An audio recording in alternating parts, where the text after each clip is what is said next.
Саламатсыздар ма балалар, менің сабағыма қош келдіңіздер. Каналыма тіркеліп, лайк басып, комментарий жаза отырыңыздар.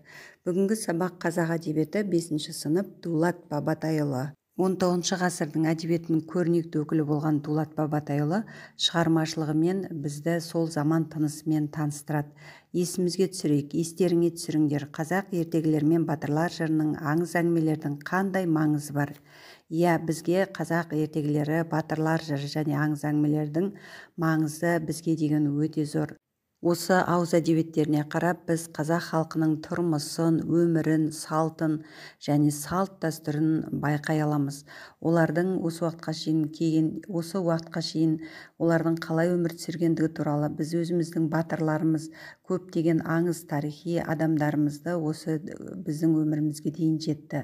Ол осы батырлар жыры, қазақ ертегілері, аңыз әңгімелерінің арқасында. Меңгерілетін білім. Дулат Бабатайұлы кім? Дулат Бабатайұлы ақын. Дулат Бабатайұлы 1802 жылы қазіргі Шығыс Қазақстан облысының Аягөз деген ауданда Сандықтас деген жерде дүниеге келген. Ол білімді адамдардың бірі болған. Дулат ақын өлеңдерін, жыр толғауларын ауызшада шығарып айтып жүрген және жазбашада қағаз бетінде қалдырған.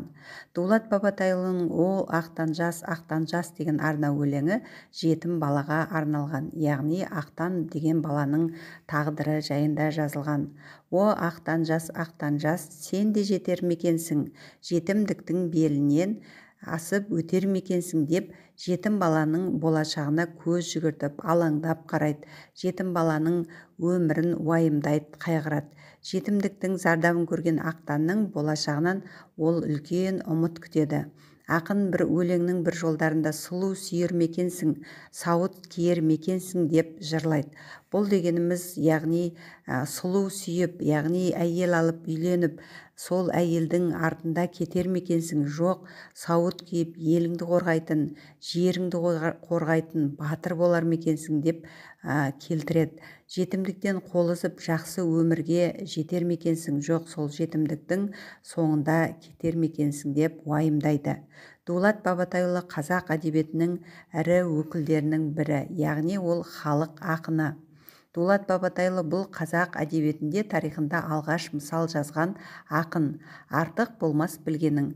Оның мысал ретінде жазылған шығармалары «Бір патшаның бір кезде», «Шымшық пен бөдене», «Сары шымшық», «Қара қарға жемтілеп» деген мысал өлеңдер бар. Онда бізге ақыл айту үлгісінде, өнеге, тәрбие беру үлгісінде жазылған. Дулат Бабатайұлының мұраларын алғашқы жеткізушілерінің бірі болған Байділда деген кісі.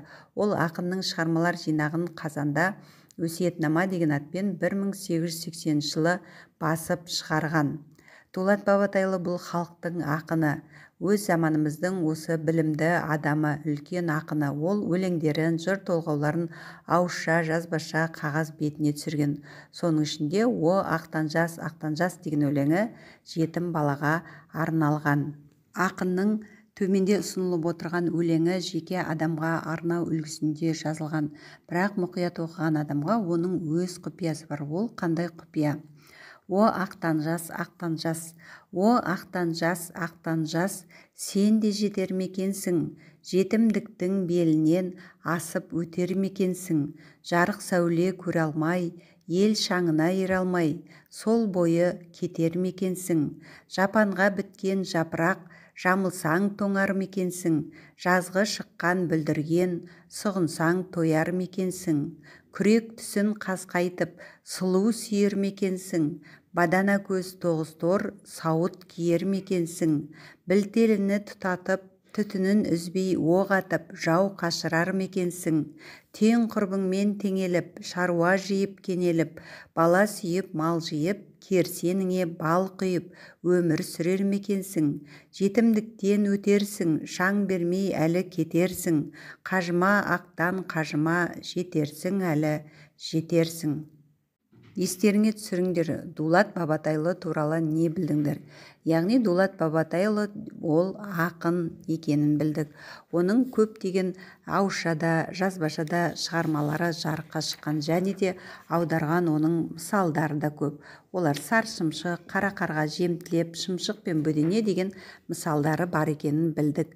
Меңгерілетін білім: ақын ақтан жасқа қандай үміт артады? Өлеңнің түйіні қандай?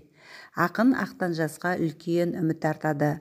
Өлеңнің түйі яғни жетімдіктен құтылу, жетімдік және кедейліктен құтылу. Яғни ақтан жасқа, ақтан жас, сен де осы жетімдіктен құтылып, одан асып кетер ме екенсің? Әлде жарық сәуле көрмей, ел шаңына, елдің, халықтың қатарына іліге алмай, сол бойы қалып кетер ме екенсің? Жапанда біткен жапырақ, жамылсаң тоңар ме екенсің дейді. Яғни өз еңбегіңмен еңбек етіп, өсіп, өніп кетер ме екенсің? Жоқ, күрең түсін қасқайтып, бір сұлуды алып, соның соңынан кетер ме екенсің? Әлде бадана көз тоғыз тор, яғни үсті басыңа қару жарақ киіп, сауыт киіп, батыр, елін қорғайтын, жерін қорғайтын батыр болар ме екенсің дейді. Сені көргенде оқ атып, жаудың бәрін қашырар ме екенсің? Әлде шаруаны жиып, яғни бай дәулетті болып, мал жиып, бала сүйіп, отбасылы болып, тамағыңа тәтті бал құйып, яғни тоқ тамақ ішіп, өмір сүрер ме екенсің дейді. Яғни бай дәулетті болар ме екенсің дейді. Осы жетімдіктен, кедейліктен арылып, елге, жұртқа қатарына қосылып, артта қалмай, мүмкін үлкен дәулетті боларсың. Сондықтан да ақтан қажыма, әлі мұратыңа, мақсатыңа жетесің дейді. Білу: бірінші, Дулат Бабатайұлы кім? Екінші, ақтан жас өлеңіндегі ақтан кім? Ақын ақтан жасқа қандай үміт артады? Ақтанның бойынан қандай қасиеттерді көргісі келеді? Сұраққа жауап беретін болсақ, Дулат Бабатайұлы ақын. Екінші, ақтан жас дегеніміз ол жетім бала. Ақын ақтан жасқа қандай үміт артады? Ол батыр болуын қалайды. Яғни батырлық қасиетті, сол ақтанның бойынан бай болуды, дәулетті болуды көргісі келеді. Түсіну: бірінші, неліктен ақын ақтан жас өлеңінде қажыма ақтан қажыма, жетерсің әлі жетерсің дейді. Екінші, ақынның ақтан жасқа үміт арту себебі неде? Ақтан: қиындық көргенге шаршама, әлі мақсат мұратыңа жетерсің дейді. Екінші, өмірдің қиындығын, жетімдіктің белінен баса көрген ақтанның сол қиындығының артында үлкен жақсылық күтіп тұрғанын ақын сезіп тұр. Себебі қиындық көріп өскен бала өмірге шыңдалып өседі, мақсатына жетеді. Талдау: ақтан жас өлеңінің идеясы мен тақырыбын анықтаңдар. Алдымен идея дегеніміз не, тақырып дегеніміз не, соны есімізге түсіре кетейік. Тақырып дегеніміз бұл жазушы суреттеп отырған өмір құбылысы. Ал идея дегеніміз жазушының сол өзі суреттеп отырған өмір құбылысы туралы айтқысы келген ойы, яғни сол өмір құбылысына берген бағасы. Олай болса, бұл әңгіменің, өлеңнің тақырыбы жетімдік. Ал оның идеясы жетімдіктің белінен асып өтер ме екенсің деген өлең жолдарынан байқауға болады. Яғни көрген қиыншылық, жетімдіктің бәрі артта қалып, арман мақсатына жетуі жайлы айтылады.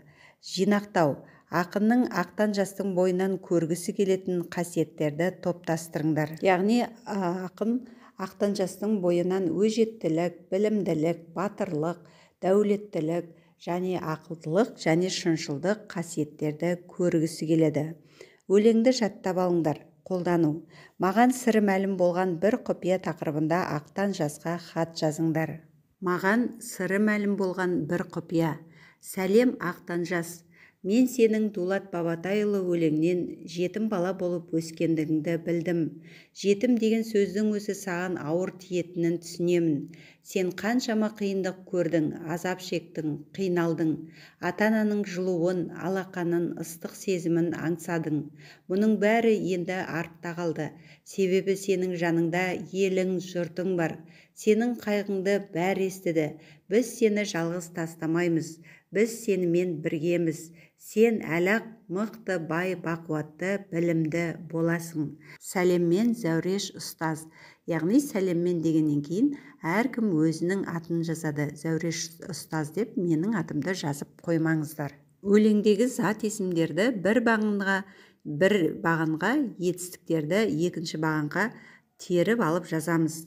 Олай болса, зат есімдер сен, яғни зат есімдер дегеніміз кім, не деген сұраққа жауап береді, заттың атын білдіреді. Олай болса, сен, сәуле, ел, жапырақ, сауыт, жау, ақтан, бүлдірген, шаруа, бала, мал, өмір, бал, шаң, көз, тор. Яғни бұл сөздер кім, не деген сұраққа жауап береді. Ал етістік дегеніміз не істеді, не қылды, қайтты деген сұрақтарға жауап береді. Яғни заттың қимылын білдіреді. Олай болса, көре алмай, ере алмай, кетер мекенсің, тоңар мекенсің, қасқайтып, сүйер мекенсің, атып, киер мекенсің, теңеліп, қашырар мекенсің, кенеліп, сүйіп, жанып, құйып, тұтатып, өтерсің, кетерсің, жетерсің деген сөздер бұлар не істеді, қайтты деген сұрақтарға жауап беріп тұр, сондықтан етістік болады. Баға беру. Ақтан жас ақын сенімін ақтады деп ойлайсыңдар ма? Сендер қандай жол ұсынар едіңдер? Я, ақтан жас сенімін ақтады. Ол жақсы жолға түсті деп ойлаймыз.